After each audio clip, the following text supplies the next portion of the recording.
All right, everyone. So I'm gonna take a little bit of time to start talking through the next steps. We've been working pretty diligently on creating the envelope for our module, and like I was saying to you earlier, not necessarily on the video, but the requirement really is to just find something that sort of relates to um, your diagrammatic concept at a very basic level. It doesn't need to be super intellectual at this point. Um, but so mine in this case, mine had to do with really wide angle views. That's pretty much it, right? So it doesn't need to be any more full of depth than that. It can be pretty shallow. It's okay if it is. So um, the module is essentially the series of walls that have the particular values that we had set forth. So one 90-degree angle, one other angle, a warped or alternative surface, which could mean folded planes or triangulation for the roof, and then another. Did I say irregular for? Yeah, warped surface or alternative angle for another wall. And so I decided not to enclose the third wall here, or the third requirement, because I'm going to do that with my glazing. So I'm going to have kind of a warped or alternative surface for the glazing after I've completed my project. Um, so here's our process, right? We created this as essentially a module, right? So if you take that information and you group it together, then you kind of have like a block, right? It's a series of surfaces and roof enclosures that you can multiply and create a relationship between you can begin to create a relationship between them, right? So I just took 3 blocks of the same thing and I started playing with them. And I'll quickly kind of just take a look at it here so that you can understand sort of what I did. I wanted to essentially take 2 of these and spin them around so that they go face to face, and then shift them in order to create a door opening. So this one I turned around 180 degrees, and then with project on, it was as simple as moving from this point to that point, and then moving again along the edge 5 feet. Did it move? No, it didn't. Hold on. 5 feet. There we go. And then that created a kind of unique translation condition between the two, right? So now I have one space here that opens up to another space over here. It's identical.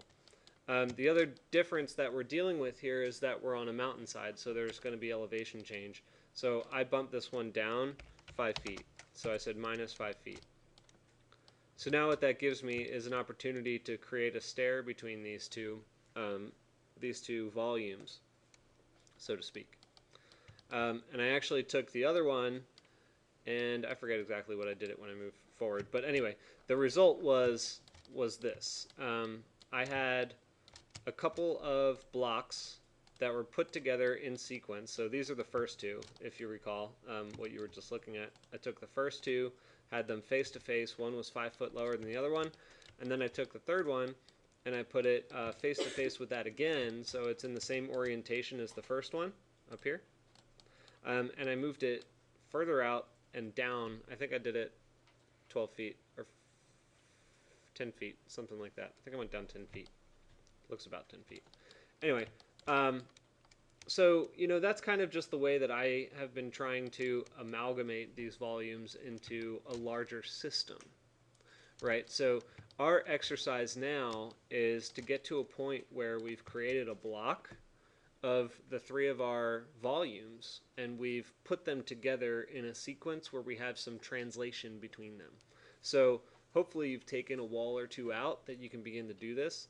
If you have not, then take one of those walls out or 2 of those walls out, and then start, group them together and start playing around with what the relationship is between them. Let me just zoom out real fast and turn on the clipping plane.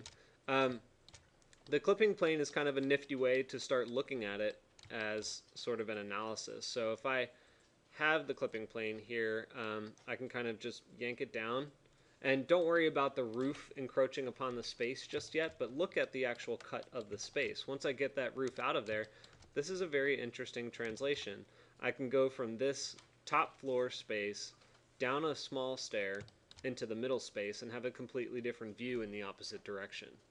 Then I can also go down another flight of stairs into a third space that has another completely unique view. Same direction, but a very different view. It's at a lower angle. It's got shading.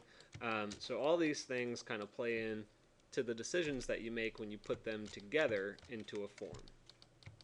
Okay, so I suggest that you finish up creating your,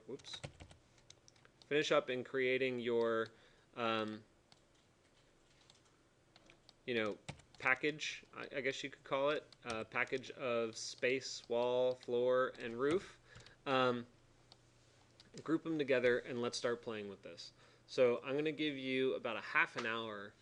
If you don't have your, wall, if you don't have your wall sequence completely laid out, it's okay if you don't have the thickness on there yet. Make a group and start thinking through it, because I'm going to stop in with each one of you and discuss a little bit about what you're thinking, the trouble you're having with visualizing it, and give you some tips individually for what your current workflows are and how I might be able to improve that as you progress through this.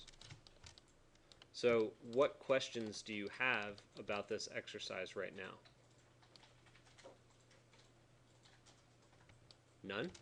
No questions. All right. So don't worry right now about the roof encroaching upon the space. We'll deal with that in the next segment. All we really want to do is just get them in a proper orientation to create an interesting relationship.